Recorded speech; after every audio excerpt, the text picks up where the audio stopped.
Welcome to Transformational Pathways, a podcast created by Toastmasters District 46 in the greater New York area, where we share conversations from influencers within the Toastmasters community and people whose lives have positively transformed by walking down the Toastmasters path.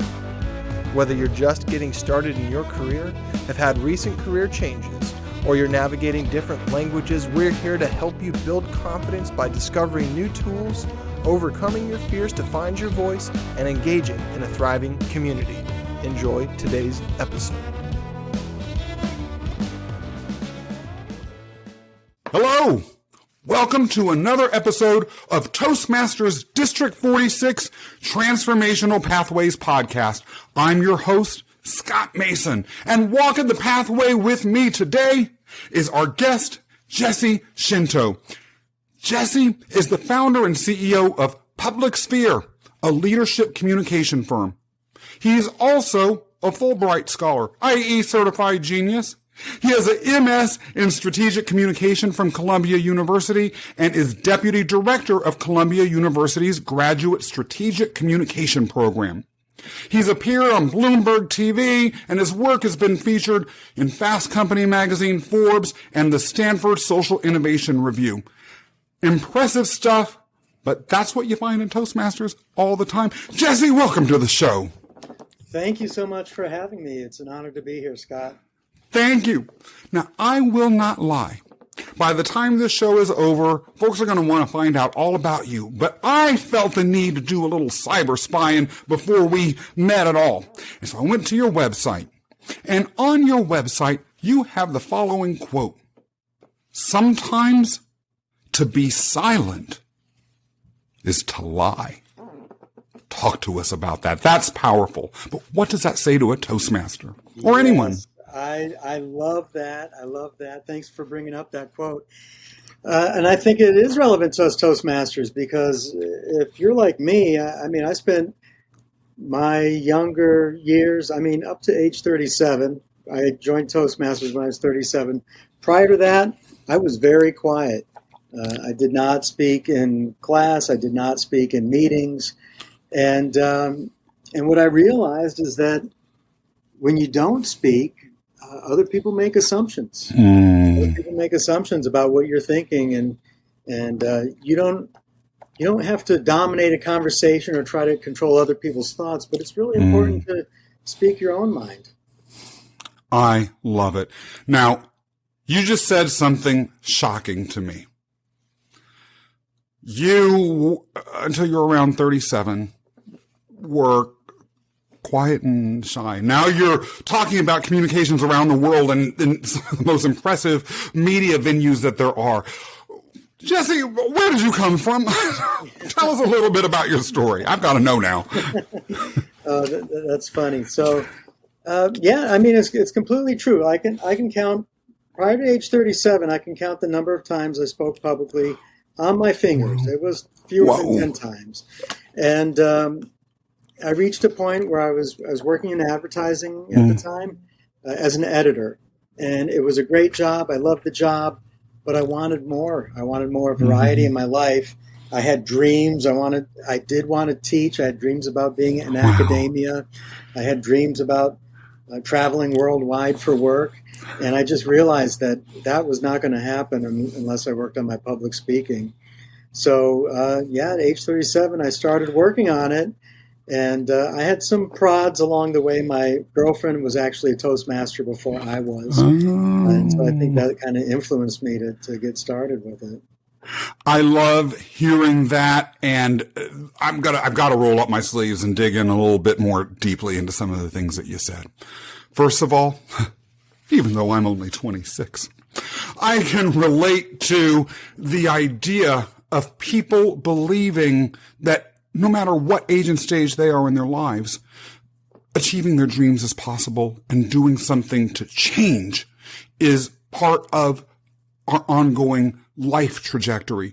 I raise that in the context of this podcast because what I'm hearing is that you see, or at least you came to see, and correct me if I'm wrong because I don't want to be putting words in your mouth, that Toastmasters is an educational tool for anyone, no matter where they are in their life. But am I just talking out of the side of my neck, or do you completely disagree? I agree with you entirely.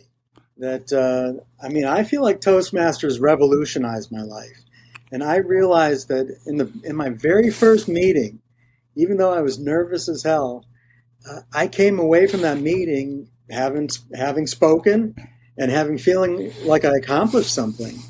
And from that point, it kind of snowballed. And one of the biggest things that I realized is that we can all improve through practice. I realized I could get better at public speaking through practice. And it's never too late to start. Never too late to start.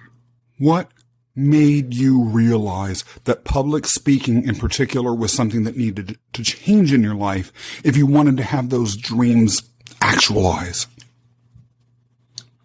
It's funny. I felt like I wanted more from life. Mm-hmm. I wanted more from life. And actually, at one point, prior to joining Toastmasters, I'd actually taken the Foreign Service exam because I thought, maybe I'll be a diplomat and go overseas and do this.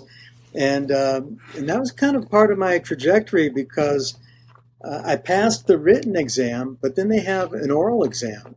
And what you do is you sit in a room with 4 or 5 other candidates, and in the corners of the room are evaluators who watch you interact with the other candidates. Really? Yeah. They give you a notebook with a scenario in it, and you're supposed to talk with the other candidates and try to come to a decision on something. Wow. And I just realized, that kind of made it crystal clear as well that I didn't have the same kind of public speaking skills that the other people had.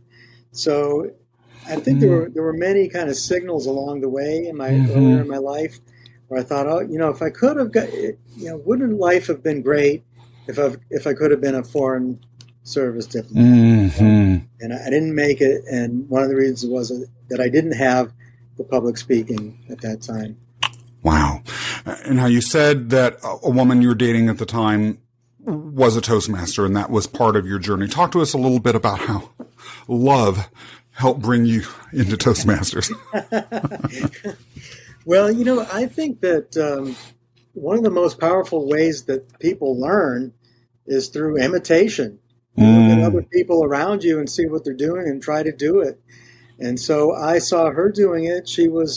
At the time, she was working for a major nonprofit in the communication practice there. And she was in Toastmasters. And I thought, that makes sense. She works in communication and she practices communication so that she can be good at it.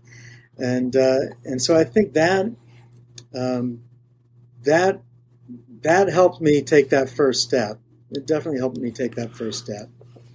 So tell us the whole story of your first Toastmasters meeting.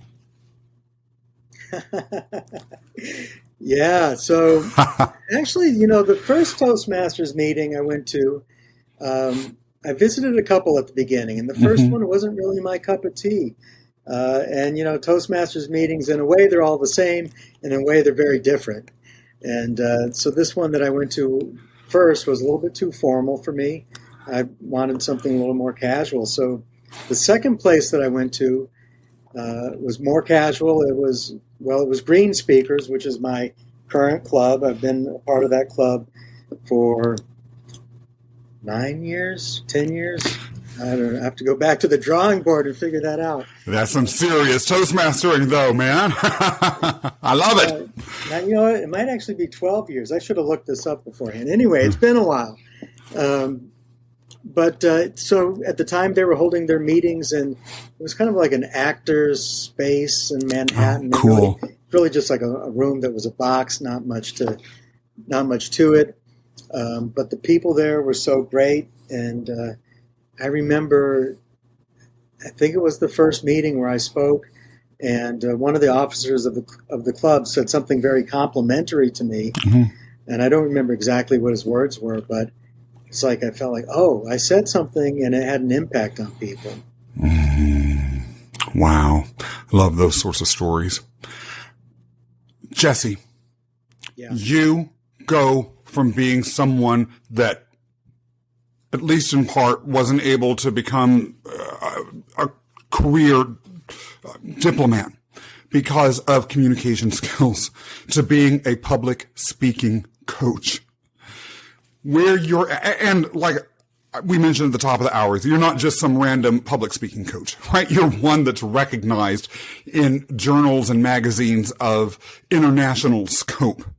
And anyone who looks at your website, and we will talk a little bit about that in more detail later in the hour, can see that you are high level. I'll just put it that way. So someone may ask, well, why are you, of all people, a Toastmaster, even now?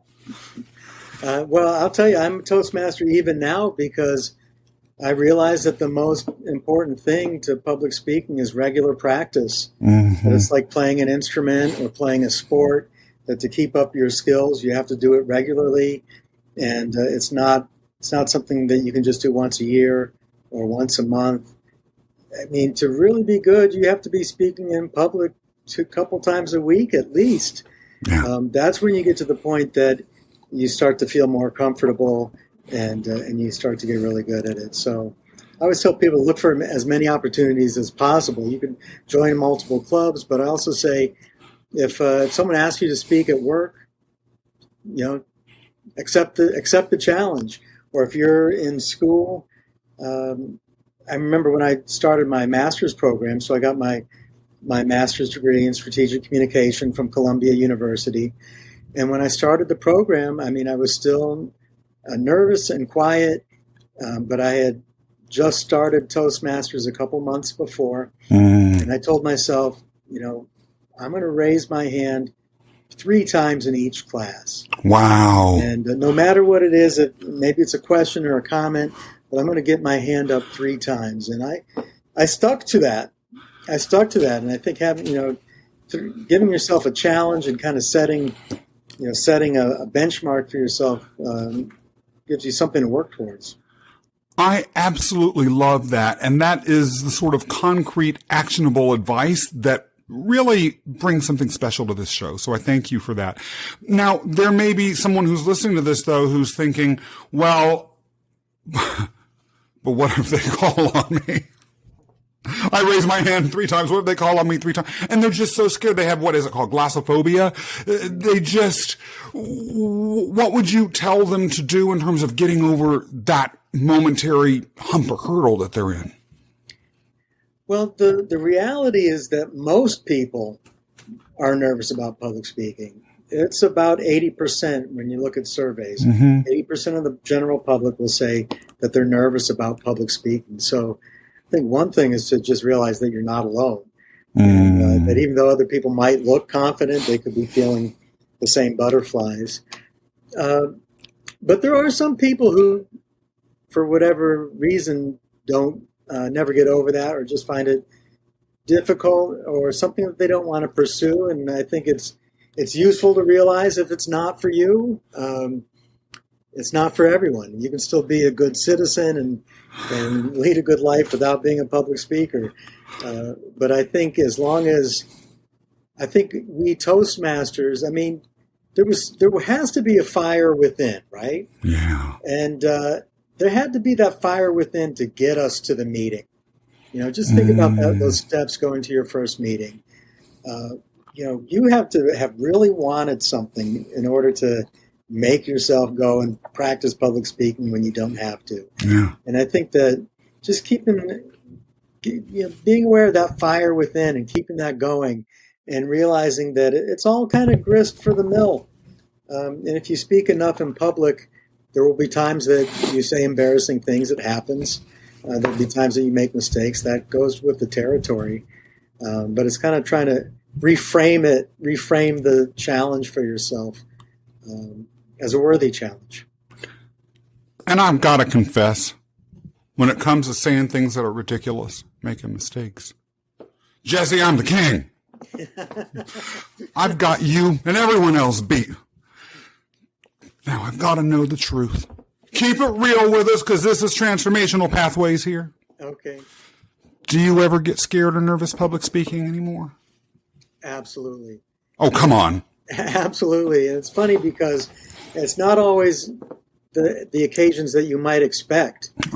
So, a couple of weeks ago, I spoke, I gave a eulogy for a friend who passed away. I'm sorry. And, thank you. There were 100 people there, and I didn't feel nervous. I felt honored to be able to speak on his behalf. But there's still times when I'll go to a Toastmasters meeting and there might be new people in the room, and I'll feel that a little tingle, a little bit of nervousness.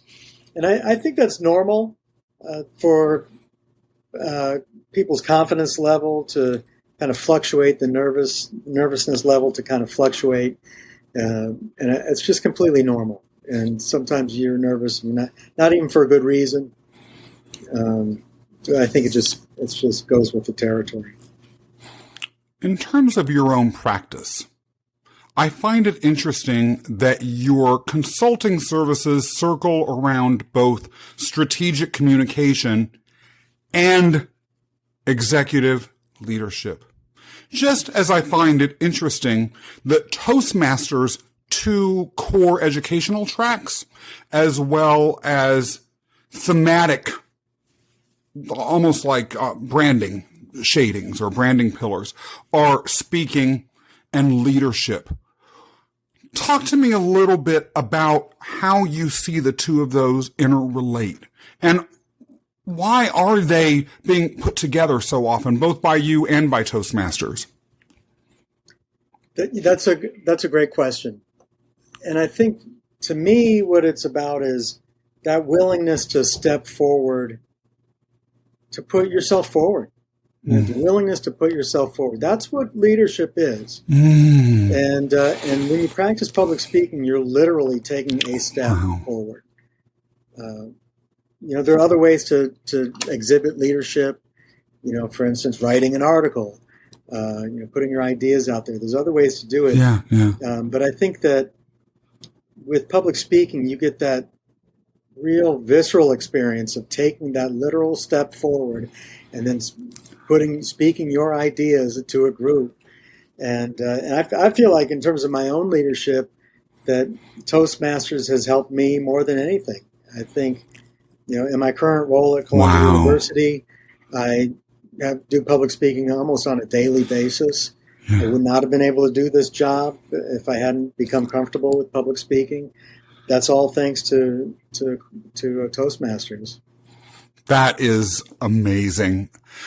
One other thing that I think is amazing that I found out about you on your website, and it makes sense now that I think about it a little bit, but you actually appear to devote a significant portion of your professional practice to storytelling as an executive skill.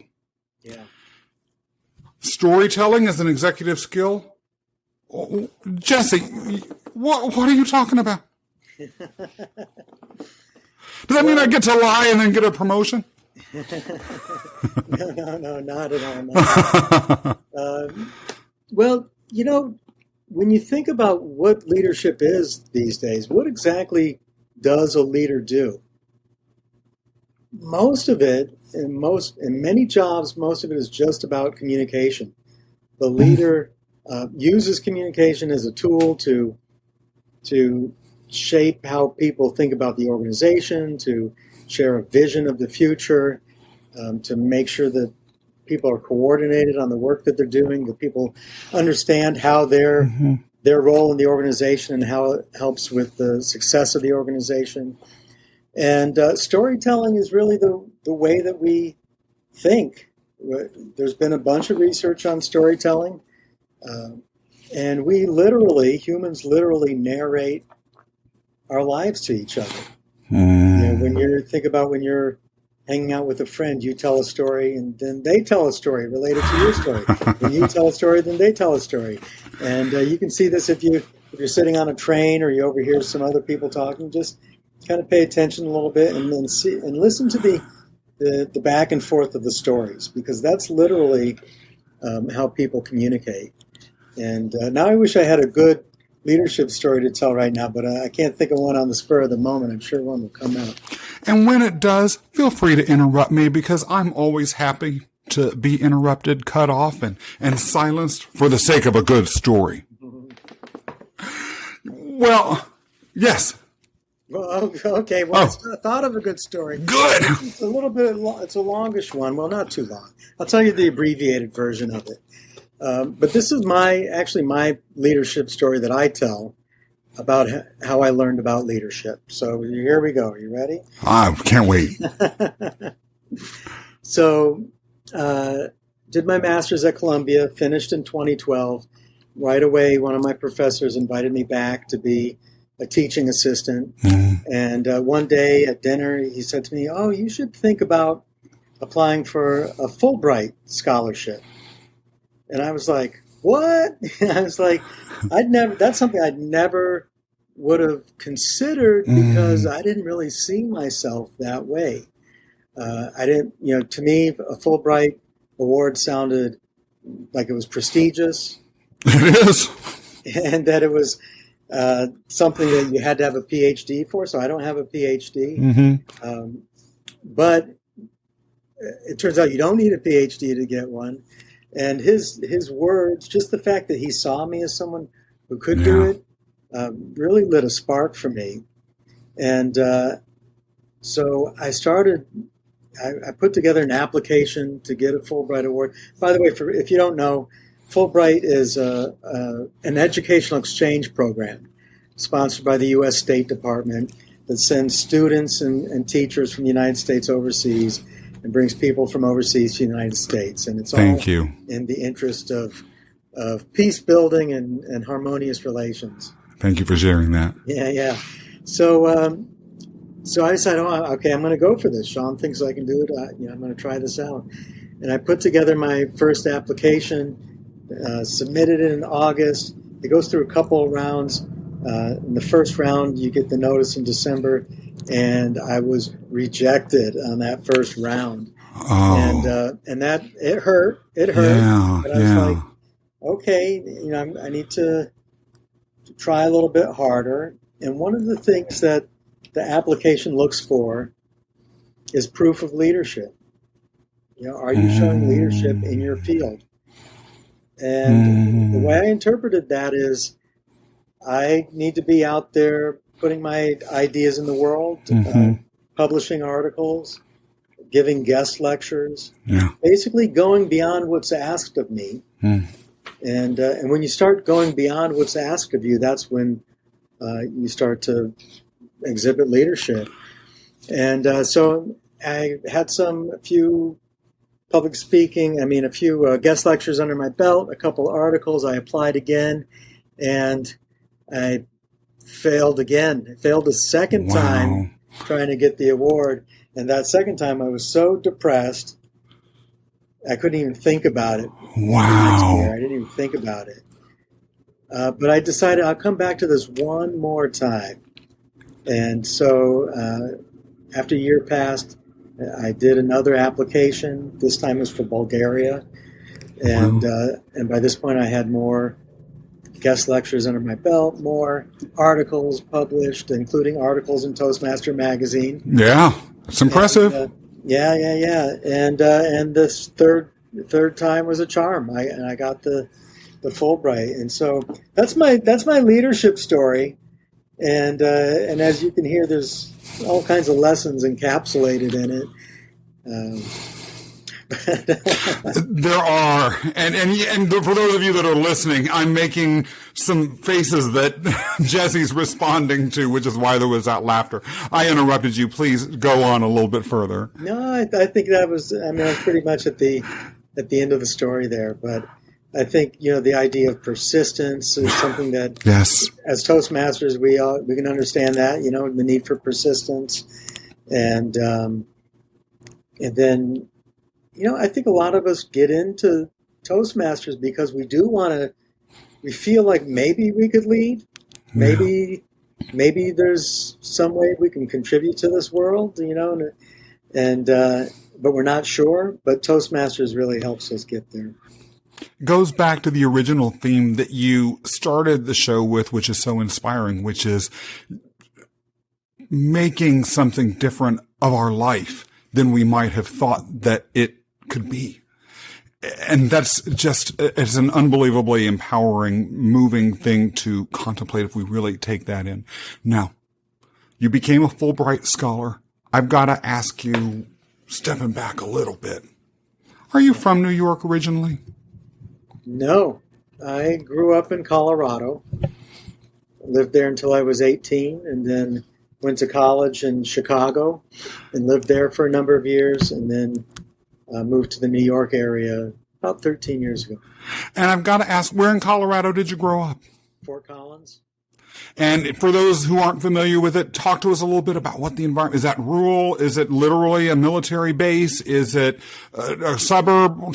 Talk to us a little. It's a college town, so it's not literally a military base. I think there was an army base there in the 19th century, but nothing there now. But Colorado State University is there. When I was growing up, it was a town of about 75,000 people. It has since doubled. Wow. A couple times it's been listed as one of the top places in America to live. Oh, I love it. And my mother and sister still live there, so I get back for visits, and it is a really nice place to be. Now, they better be all proud of you being a Fulbright Scholar and Columbia University professor, are they not? I think so. I don't know. I think so. I love it. Talk to us a little bit about the past 18 months and the emergence of video conferencing, and the changes that has brought to communication across the board, executive leadership, and perhaps even, if you have any thoughts about it, what it might mean for our future as a society of people engaging in communications. Well, I think that this has been a huge change, and I think it's going to be a lasting change. And so for our classes at Columbia, I mean, before the pandemic, most of our classes were face-to-face classes in the classroom. And now many of them are either online or have an online component. We do something called High Flex, which is some of the students are in the classroom, but some of them are online. So there's a camera operator in the classroom following the instructor around. And but one of the things that we learned in our own program, at least, is so we discovered that people who started the program before the pandemic, they started face-to-face and then had to go online because of the pandemic. Yes. And a lot of them felt a great sense of loss because they really missed the face-to-face and the energy that you get from seeing people. But for students who started the program after the pandemic had begun and they were online from the beginning, it's like they don't miss a beat. They don't really notice it that much. And one of the things that we've learned is that we can be very effective at online teaching. And I think as this relates to the business world, I think many organizations are seeing this, right? Things that they used to think had to be face-to-face can now be done online by video conference, and that, in fact, people would prefer that a lot of times. Or at least they want the flexibility. And I think realizing that different people have different preferences is something that organizations are going to have to do. It's something that we're doing at Columbia, definitely changing our mode of operation. Yeah, I hear you. If you are an executive listening to this, or someone that is maybe in the earlier phases of your career and you're wanting to take that leap into executive leadership, what would you say to someone who might think to themselves, I'm too good. I don't need Toastmasters. What does it have to offer me for where I might go in my career or what I might want to be? What would you say to them? Or would you say anything at all? Would you just say, okay, bye, nice knowing you? Well, it really depends. I mean, I think sometimes people don't want to practice because they're so uncomfortable about it to begin with. They think it's almost like practicing would be an acknowledgement that they have weakness, Right. And but I've always encouraged people. I mean, I do one-on-one executive coaching. I work with executives to help them with their public speaking and their storytelling and the way they frame messages. And I still advise them, even though I work with them for a fee and everything, that it could be very useful to join Toastmasters to get the regular practice, because the practice is what's so key. And, for people who think they don't need it, or maybe they don't, I think sometimes you have to ask your colleagues whether you need it or not. Or you get a 360 review, and the 360 review says whether you need it or not. That's keeping it real. Definitely. Talk to us a little bit about your business. What exactly do you do, and what got you into it, and what are your favorite things about it? So, my business, I do a couple things. So I do the one-on-one coaching. I do corporate trainings where I go into an organization, an office building, and do a workshop. One of my most popular workshops it's called Executive Presence. So I teach people how to appear like an executive when they're speaking. And those are the two main things that I do with my business. And that's what I do the most of, although the corporate trainings kind of fell off a little bit when COVID hit. Of course. Then it moved online, so I've been doing some online trainings. And there's differences between face-to-face speaking and online speaking. There's definitely differences. And so I do some of those trainings, and I do the one-on-one coaching. I love it. Jesse, and we're going to have information for anyone who's curious about finding you in the show notes. So anyone who's listening or watching, just check the show notes and you'll see how to reach Jesse. Jesse, if there was any speaker in the world that you would point to as a great speaker, who would it be and why? And if there's a great leader that you would point to, who would it be and why? And of all the guests we've had, in a way, I am most excited about hearing your answers to this. So spout away. Okay. So, it's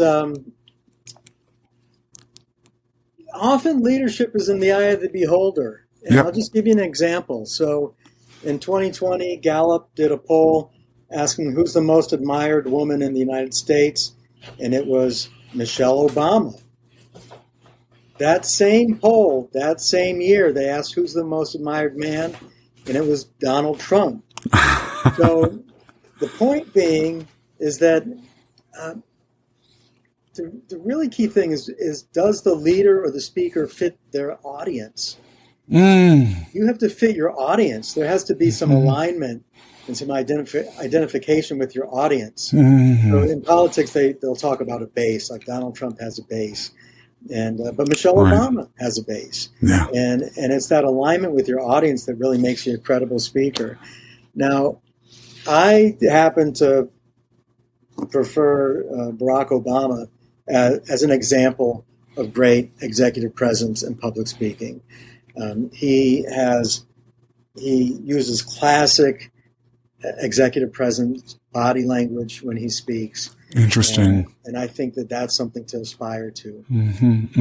Donald Trump has a very different type of body language, and it's not what's conventionally known as executive presence. And I think, as we work on our journey in public speaking, think about what type of speaker we want to be, it's useful to think about who you want your role model to be, because there's not just one solution. Some people are going to prefer Barack Obama's style. Some people are going to prefer Donald Trump's style. And I think that's something you have to answer for yourself. Yeah. Fascinating. Jesse, if you had one final thing to say about Toastmasters and your journey and public speaking and executive presence or anything, what would it be? What would be that final nugget of wisdom that you might drop? If you're not nervous, you're dead. Whoa. That's not just a little nugget. That's a nuclear bomb. Actually, talk to us more about that. That's awesome. So I didn't make that up. I have to admit, I got that from a leadership book, Warren Bennis's book on leadership. And but I just loved it so much because if you're not nervous, you're dead means that you have to be. The only way you know whether you're really pushing the envelope and challenging yourself is if you feel some nervousness about what you're doing. If you're completely comfortable in everything that you do, you're not stretching in any way whatsoever.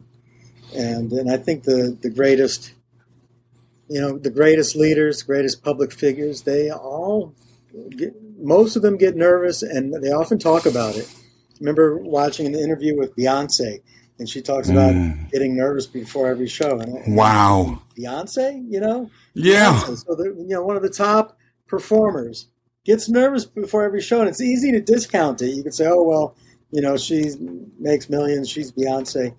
But no, think about that. When you think about your own feeling of nervousness, she's saying that's what she feels before she goes on stage. Amazing. And so I think just to reframe the nerves as not a bad thing, but just something that goes with stretching yourself and challenging yourself.